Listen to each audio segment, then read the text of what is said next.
My name is Taha and I am from Istanbul, Turkey. Today I will talk about my journey to East Turkestan in China.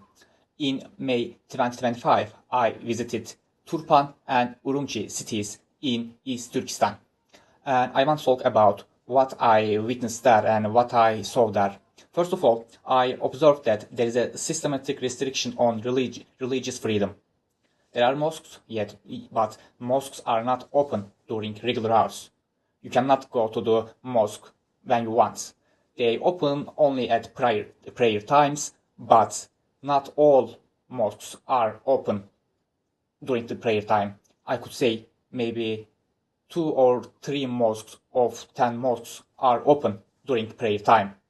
And when you want to pray during the prayer time, they check your identity, they take copy of your passport, they take a copy of your ID cards, and they take a picture of you when you want to enter the mosque.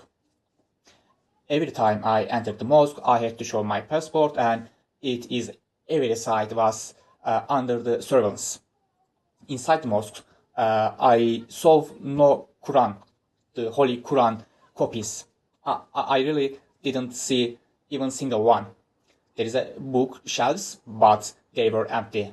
The call to pray, is called in Islamic Ethan or Ezan, is not broadcast outside. You wouldn't know it's a prayer time or not unless you are already inside. I performed Friday prayers, and it is the most important prayer for a Muslim during a week. And I performed this Friday pray at one of the most central mosques in Urumqi. It's called Erdalçıyor Mosque. And what was the most interesting thing I saw? It was the absence of young people.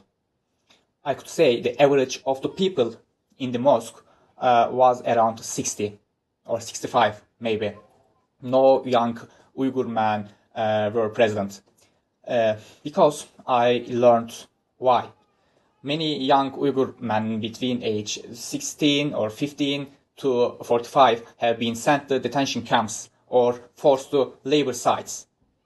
Those who live in Urumqi for work have been sent back to their home village by the government. And the most importantly, the people are afraid of being seen at mosque.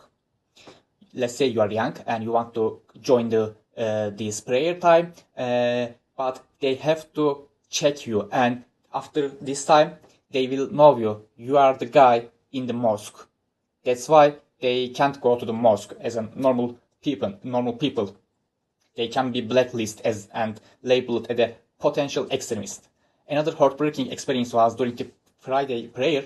Instead of traditional prayer in Arabic or Uyghur, the imam read a speech from Chinese states, and it's focused entirely on socialism, ethnic harmony, and the politics things from Communist Party.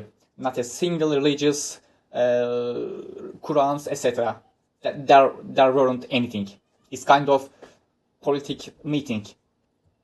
And I want to talk about some real life memories from the Uyghur people, Uyghur brothers and sisters who commented on my YouTube videos.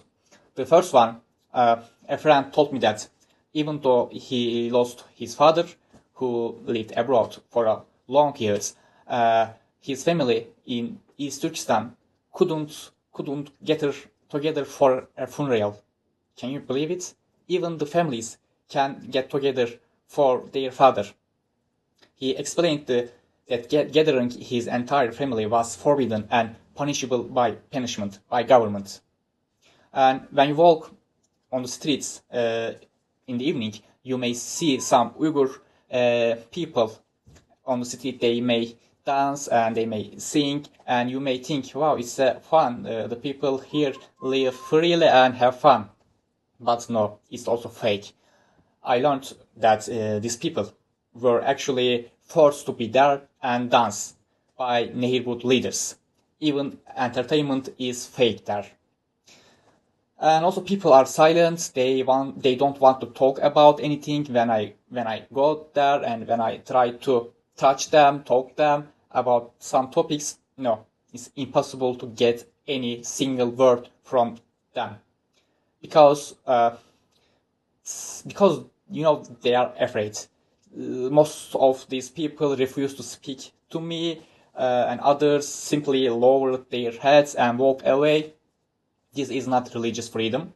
This is not cultural preservation, etc. No, this is really genocide of people. This is genocide of East Turkestan.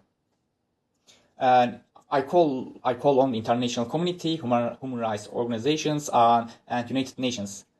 You cannot stay silent, because freedom and right to live freely are international concepts.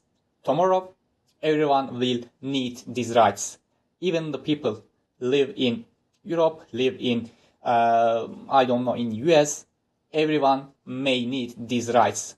That's why we have to keep up these rights.